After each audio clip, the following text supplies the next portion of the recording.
ఈ రోజే డౌన్లోడ్ చేయండి. మీ ఫేవరెట్ షోస్ చూడండి. అతే ఆగండి అతే, ఏం చేస్తున్నారు? నేను పాపం చేశాను రాఘవ, చాలా పెద్ద పాపం చేశాను. ఈ రోజు వరకు నిన్ను ఉన్నతిని అందరి చెడు దృష్టి నుంచి కాపాడాను. కానీ ఈ రోజు అందరి ముందు, సమాజం వాళ్ళ ముందు అడిగే అడ్డమైన ప్రశ్నల నుంచి కాపాడడానికి నేను చాలా తప్పు చేశాను. అంత మంచి కుటుంబం మీద నిందలు మోపాను, వాళ్ళ మనసుని గాయపరిచాను.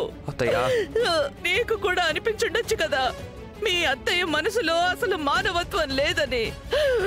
నేను తప్పు చేశాను, నేను ప్రాయశ్చిత్తం చేసుకోవాల్సిందే. నేను దీనికి పశ్చాత్తాపం చేసుకోవాల్సిందే. నాకు నచ్చిన వస్తువుల్ని అన్నింటినీ వదిలేస్తాను.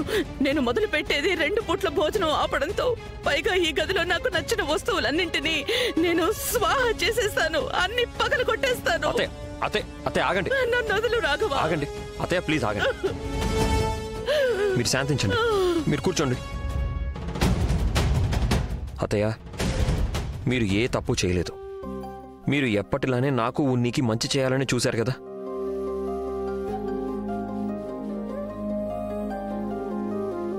నీకు నా మీద కోపం లేదా నాన్న? లేదత్తయ్య, మీకు తెలుసు కదా నాకు దేవుడి మీద కూడా పెద్దగా నమ్మకం లేదని. ఎందుకో తెలుసా? ఎందుకంటే మనుషులు ఏ ప్రశ్నలకైతే సమాధానాల కోసం దేవుడి దగ్గరికి వెళ్తారో ఆ సమాధానాల కోసం మీ దగ్గరికి వస్తాను నేను. అండ్ జనాలు కోరికలు నెరవేరగానే దేవుణ్ణి మార్చేస్తారు. కానీ నాకు మీ మీద ఉన్న నమ్మకం అది ఎప్పటికీ జరగదు.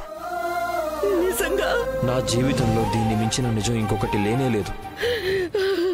థ్యాంక్ యూ నాన్న, థ్యాంక్ యూ నాన్న, థ్యాంక్ యూ.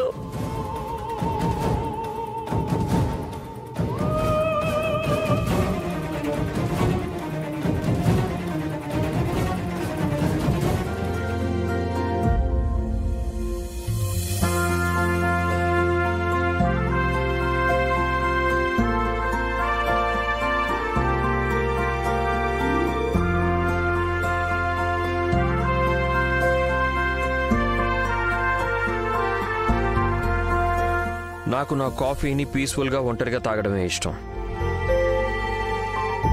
కాఫీ తాగేటప్పుడు ఏదైనా చదవటం మంచిది. మీరు చదవటానికి ఒకటి తీసుకొచ్చాను నేను.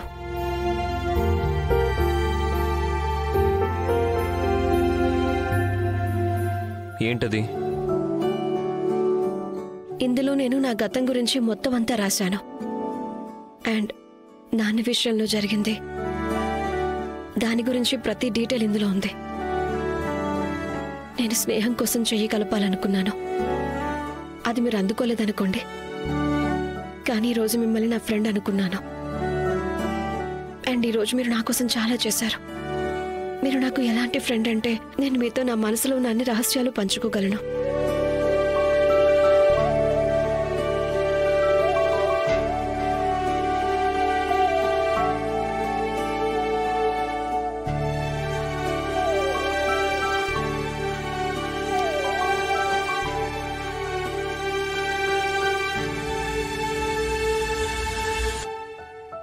దీని అవసరం ఏమీ లేదు.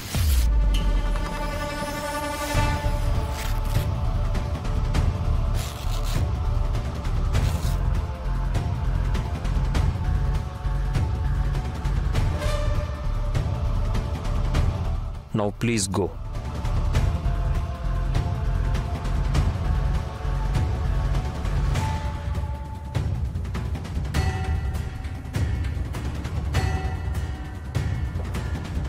మీరు మా ఎడిటర్ కంటే కూడా పెద్ద రాతి హృదయం ఉన్నవాళ్ళు.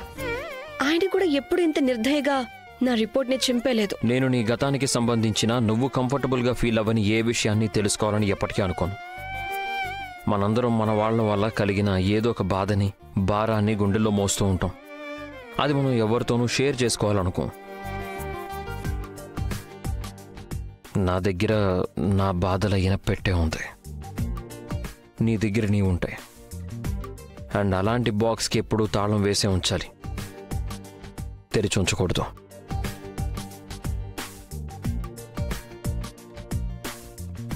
అయితే మీరు నిజంగానే నా గతం గురించి ఏమీ తెలుసుకోవాలనుకోవటం లేదా? అంటే నా ఉద్దేశం, హత్యారోపణ ప్రతి ఒక్కరి మీద పడదు కదా. ఇంకా చాలా ఉన్నాయి నా గురించి మీరు ఇంకా తెలుసుకోవాల్సినవే. నువ్వు పొగరుబోతువి, మొండిదానివి, బాగా గోల చేస్తూ ఎవ్వరి మాట వినని అమ్మాయివి. అన్ని నిర్ణయాలు ఏమి ఆలోచించకుండా తీసేసుకుంటావు. నిద్రలో కాళ్ళు చేతులు ఆడిస్తావు. బట్టల చాయిస్ అయితే బహుశా నువ్వు కళ్ళు మూసుకుని చేసుకుంటావేమో. అండ్ చాలు చాలు, థ్యాంక్ యూ నా గురించి ఇంత తెలుసుకున్నందుకు. మీరు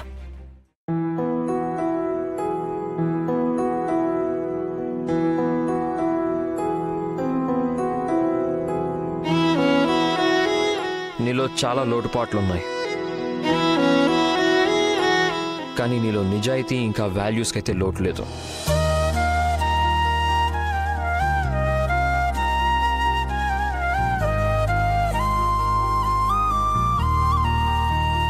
మీరు పొరపాటున పొగిడారా నన్ను?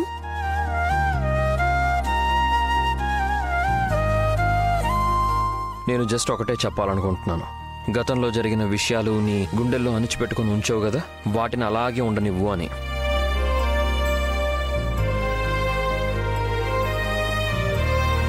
నేను రిపోర్టర్ ఎందుకు అవ్వాలనుకున్నానో మీకు తెలుసా? మా నాన్నకి న్యాయం జరిగేలా చేయటానికి. ఆయన నిరపరాధి అని నాకు తెలుసు, అండ్ చాలా పవర్ఫుల్ మనుషులు ఆయన ఇరికించారు అని. కానీ ఆయన నిరపరాధి అని నిరూపించుకోలేకపోయారు. అందుకని ఆయనే తను ఊరి వేసుకున్నారు.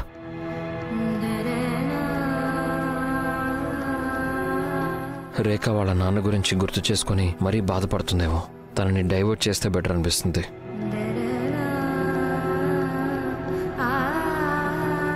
మిసెస్ పవిత్ర గారి ప్లేట్లో గుడ్ ఉంది. నాకు అది తెలిసి చాలా షాకింగ్గా అనిపించింది. నువ్వు రిపోర్టర్వి కదా, నీకు ఇదేమంత పెద్ద బ్రేకింగ్ న్యూస్ కాదా ఏంటి?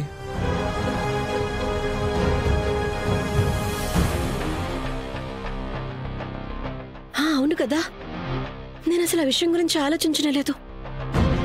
దీని గురించి ఇన్వెస్టిగేషన్ చేయాల్సిందే రేఖా చౌదరి. పని మొదలుపెట్టు. దివ్య, భోజనంలో గుడ్డు నువ్వే కదా వేశావు? ఏదో అనేకండి బిక్కో సిస్టర్, అలాంటిది ఏం లేదు. అయినా మీరు నా టైం పాడు చేయకండి. నువ్వు ఎగ్స్ తీసుకోవడం నేను చూశాను.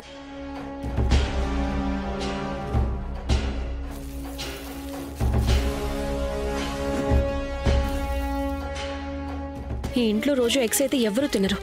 సో ఎవరైనా ఎగ్స్ తెప్పించారు అంటే ఖచ్చితంగా దానికి సెపరేట్ బిల్తో తెప్పించుంటారు. నేను జస్ట్ బిల్లు వెతికితే చాలు, నేను ఆ షాప్ వాళ్ళకి ఫోన్ చేసి తెలుసుకోవచ్చు అసలు ఎగ్స్ ని ఎవరు తెప్పించారో. ఎవరు తెప్పించుంటారో వాళ్లే కూరలు కూడా వేసుంటారు కదా. ఈ బిల్లు దొరకడం లేదేంటి?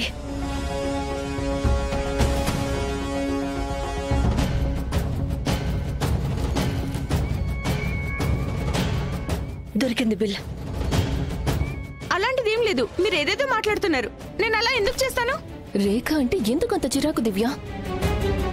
ఎందుకు? తను నీకంటే చాలా స్మార్ట్, బాగా చదువుకుంది అని, అందంగా ఉంది అనా? అందం మై ఫాల్ట్, నేను మిస్ మెడనాని. షట్ అప్ దివ్య.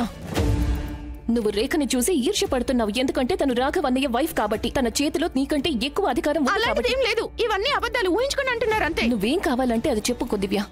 నిజమైతే ఇదే, ఈ రోజు నీ జెలసీ కారణంగా ఇంట్లో ఇంత పెద్ద గొడవ జరిగింది. అండ్ అతిథులందరి ముందు మన కుటుంబానికి ఇంత పరువు నష్టం కలిగింది.